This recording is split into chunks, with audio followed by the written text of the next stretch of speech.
দুই বেগম মিলে 34 বছরে টাকার দাম ধ্বংস করছে, টাকার মূল্য একেবারে ডিস্ট্রয় করেছে, টাকার কোনো দামই নাই। দুই বেগম টানা ক্ষমতায়, বেগম 1 বেগম 2, 91 সনে ডলারের দাম টাকার সঙ্গে মাত্র 36 টাকা পার ডলার। এখন কত? যদি রেমিটার না হইতো তাইলে পরে এখন টাকার দাম হইতো 250 টাকা প্লাস পার ডলার। যদি রেমিটার না হইতো তাইলে পরে প্রত্যেকটা টাকার দাম হইতো 250 টাকা পার ডলার। দুই বেগম মিলে 34 বছর টাকা ধ্বংস করছে। তারা মারামারি করছে, চুলাচুলি করছে, ক্ষমতা নিয়ে দিন রাত ঝগড়া করছে। তারা কোনো কাজ করে নাই। দুই অশিক্ষিত, দুই মূর্খ, কোনো কাজ করে নাই দেশের জন্য। যদি করতো তাইলে পরে টাকার দাম কমলো কেন এইভাবে? Why the money has been destroyed, the value, lost value of the currency. টাকার দাম এত কমলো কেন? কেন টাকার দাম ডলার বিপরীতে এই হারে কমলো? চিন্তা করে দেখেন, 91 সনে কত? 36 টাকা পার ডলার। এখন কত? 130, 125। কিন্তু রিয়েল দাম ওইটা না। রিয়েল দাম রেমিটারদের জন্য না হইলে পরে 250 টাকা প্লাস পার ডলার। রেমিটাররা টাকার দামটাকে বাঁচায় রাখছে। টাকার আরো বেশি অবমূল্যায়ন, 250 টাকা, 60 টাকা, 70 টাকা, 300 টাকা। এক হালি ডিম খাইতে হয়তো 200 টাকায়। যদি রেমিটাররা না বাঁচে তো আপনাকে, রেমিটার আপনাকে বাঁচায় দিছে টাকার ফ্রি ফলিং থেকে, টাকা কোনো মূল্যই থাকতো না। দুই বেগম টানা 34 বছর তারা কোনো কিছু করে নাই, টাকা ধ্বংস করছে, দেশ ধ্বংস করছে। তারা একটা কাজও করে নাই, খালি মারামারি, জ্বালাও পোড়াও, হরতাল, 400 দিন হরতাল, 500 দিন হরতাল। বেগম নাম্বার 1, বেগম নাম্বার 2, বেগম 2, বেগম 1, 400 দিন হরতাল, জ্বালাও পোড়াও, ক্ষমতা। That's what they did for 34 years. Isn't that true? Isn't that true? জ্বালাও পোড়াও আন্দোলন, ভোট ডাকাতির আন্দোলন, ক্ষমতা দখলের আন্দোলন। কি করছে 34 বছর তারা? বলেন আমাকে। দুই অশিক্ষিত মূর্খ Begum, they destroyed the value of the currency. And both of them equally responsible for the destruction of the currency value. আজকের যে অবস্থা, আজকের যে crisis, dollar crisis, inflation crisis, দ্রব্যমূল্য, জিনিসের দাম, মানুষের ঘরে ঘরে দুরবস্থা, এটা কেন হয়েছে বলেন? এই দুই Begum, they destroyed the value of the টাকা। ডলারের বিপরীতে they have done nothing, কোনো কিছুই করে নাই। কোন ব্যবসা বাণিজ্য, ট্রেড, কমার্স, এক্সপোর্ট, ইম্পোর্ট, কারখানা, শ্রম, শ্রমিক, কর্মসংস্থান, বেতন, মানে economic proliferation, economic revolution, economic activities, কোনো কিছুই নাই। অনলি থিং আছে কি? ক্ষমতা, আর মারো, আর জ্বালাও, আর পোড়াও, আর হরতাল করার, চুলাচুলি করার, গালিগালাজ করে, খালি গালি দাও, গালি গালি গালি। দুই মূর্খ, দুই অশিক্ষিত, 34 বছরের ক্ষমতায়,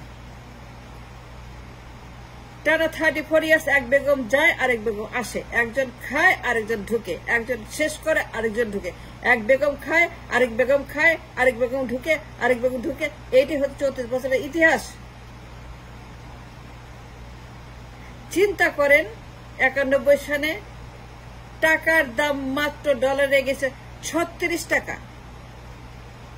যদি তারা কাজ করত, if they knew what to do, যাদের কারেন্টের যোগ্যতা নাই, যাদের কারেন্টের যোগ্যতা নাই, যাদের লেখাপড়া নাই, যারা কিছুই জানে না, বাংলাদেশের প্রধানমন্ত্রী, যাদের কোনো অভিজ্ঞতা নাই, লেখাপড়া নাই, আন্ডারস্ট্যান্ডিং নাই what it means by the dollar. ডলারকে বুঝতে হবে what it means by the geopolitical economy. It's not easy. It's not a joke. It's not a game. তামাশা না ডলার। ডলারের মূল্য বুঝতে হবে, টাকার মূল্য, ডলারের মূল্য, এগুলো কিভাবে স্টেবিলাইজ করা যায়, ব্যালেন্স করা যায়, কি করতে হয়, ব্যবসা করতে হয়, টাকা কামাই করতে হয়, ইনকাম করতে হয়, রিজার্ভ রাখতে হয়, ট্রেড করতে হয়, এক্সপোর্ট করতে হয়, ইম্পোর্ট করতে হয়, বানাইতে হয়, বাড়াইতে হয়, ডেভেলপমেন্ট করতে হয়, রিভলিউশন করতে হয়, কত কিছু চুক্তি করতে হয়, ডিল করতে হয়, আনতে হয়, ব্যবসা করতে হয়। বাণিজ্য না করলে পরে কেমনে টাকার মান থাকবে? বাণিজ্য করতে হবে, এক্সপোর্ট করতে হবে, 500 billion, 600 billion, 700 billion, then you have the stability of the currency. You have to export first 500 billion, 600 billion, 700 billion, 800 billion, তারপরে আপনার টাকার দাম স্টেবল থাকবে। ওরা কি করছে? They did nothing. Only thing they did মারামারি, চুলাচুলি, খুনাখুনি, জ্বালা পোড়া, ক্ষমতা, ভোট চুরি, ভোট টাকা, that's what done. Isn't that true? 34 বছর কি করছে তারা? করে ব্যবসা করছে। তাদের এক্সপোর্ট করার কথা 500 বিলিয়ন বছরে, ওয়াই নট? টানা 34 বছর ক্ষমতায়, and they had the time and the tools, the opportunity. They're lucky to be in power. যাদের কোনো শিক্ষা নেই, দীক্ষা নেই, একেবারে অযোগ্য পদার্থ, দুই বেগম, দুই মূর্খ, তাদেরকে আপনি বানাইছেন কিচেন থেকে প্রধানমন্ত্রী, ফ্রম দ্য বেডরুম টু প্রধানমন্ত্রী। যারা কিচেনে থাকে, যারা সংসার করে, ঘর সংসার করে, যারা কারো বাড়ির পারিবারিক একটা মাদার ওয়াইফ, তাকে বানাইছেন প্রধানমন্ত্রী। And look at what they did. And you're paying the price. আপনি মূল্য দিচ্ছেন, আপনার ভুলের মূল্য, আপনার অন্যায়ের মূল্য, আপনার অদক্ষতার মূল্য, আপনার অদৃশ্য যে একটা আপনার উইকনেস, সেটা মূল্য দিচ্ছেন। কারণ আপনি তাদেরকে প্রধানমন্ত্রী বানাচ্ছেন যাদের কোনো কেরানি হওয়ার যোগ্যতা নাই। And look what they did. আমার দেশ সিঙ্গাপুরের মতো ধনী হওয়ার কথা, মালয়েশিয়ার মতো, দুবাইয়ের মতো হওয়ার কথা। আমার সব আছে, আমার কি নাই? আমার সকল সম্পদ আছে। I am rich, I am powerful, I have the money, I have the dollar, I have so much. It's too much to say. আমি বারবার বলতেছি আমার সম্পদে ভরপুর দেশ, কিন্তু দুই বেগম সব বাদ দিয়া খালি মারামারি করছে। Because they don't know what to do, because they don't understand what to do, because they have no experience what to do, because they have no education what to do, because they have no education or anything. একটা যারা কেরানির যোগ্যতা নাই, যে লেখাপড়া করে নাই, জীবনে নির্বাচন করে নাই, জীবনে কোথাও যায় নাই, স্বামীর পিছনে ঘুরে বেড়াইছে, বাপের পিছনে ঘুরে বেড়াইছে, ঘর সংসার করছে, সন্তান হয়েছে, মানুষ করছে, কিচেন এবং বেডরুম, লিভিং রুম যাদের হচ্ছে এক্সপার্টি, দুই বেগমকে বানাইছেন প্রধানমন্ত্রী। And look what they did to our currency. টাকার 12টা বাজাইছে। তাদের চোখে রাজনীতি মানে মারামারি, চুলাচুলি, খুনাখুনি, হরতাল, জ্বালা পোড়াও, ডাকাতি করো, আর মানুষকে পুড়িয়ে মারো। তাদের চোখে রাজনীতি মানে ক্ষমতা, চেয়ার। তাদের চোখে রাজনীতি মানে পার্লামেন্টের শেষ, পার্লামেন্টে বসার শেষ। They don't understand politics, and they have no idea about the politics. টাকার দাম মাত্র 36 টাকা 91-এ বেগম জিয়া যখন ক্ষমতা নিল, এবং ধাপে ধাপে ধাপে ধাপে এই 34 বছরে টাকার দাম এখন কত? 125, 26, 30, 40, 50, তাই না? আসল দাম সেটা না।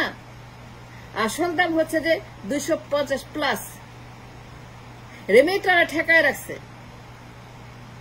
যে রেমিটার না থাকতো তাহলে বোধহয় ফ্রি ফলিং অফ দ্য টাকা, টাকার কোনো মানি থাকতো না। এক হালি ডিম খাইতেন 200-300 টাকায়, কারণ inflation would be triple digit or মানে আরো বেশি হইতে পারত। Inflation could be so high, so extreme, আপনি ট্রিপল ডিজিট ছাড়া যেতে পারত if it is not for the remitter. দুই বেগম মিলে 34 বছর টানা আমার টাকার দাম ধ্বংস করছে, and they are responsible for the destruction of the value of the currency against the dollar. তারা কোনো কাজ করে নাই। ব্যবসা বাণিজ্য, trade and commerce, export import, 500 billion export, 600 billion export, crore crore job, crore crore কারখানা, কোটি কোটি এমপ্লয়মেন্ট, কোটি কোটি বেতন, কোটি কোটি মানুষ, কোটি কোটি ঘর, কোটি কোটি জনগণ, কোটি কোটি পেট, crore crore pocket. That's how you grow an economy. And look what they did. They did nothing. They just destroyed the nation, the currency of the nation. দুই Begum IMF নিয়ে আসছে, TCB line, ভিক্ষার ঝুলি, ভিক্ষার বস্তা, চালের বস্তা, ডালের বস্তা। It's a shame, it's a shame, it's a shame, no matter how you look at it.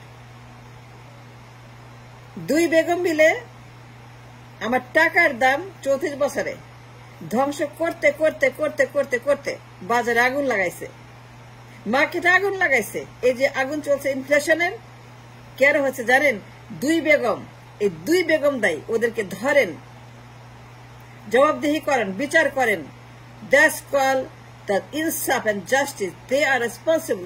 They should be accountable to the public. কেন তারা এত বড় অন্যায়টা করলো? Why they destroyed our currency? Poor people's money. Thanks for watching.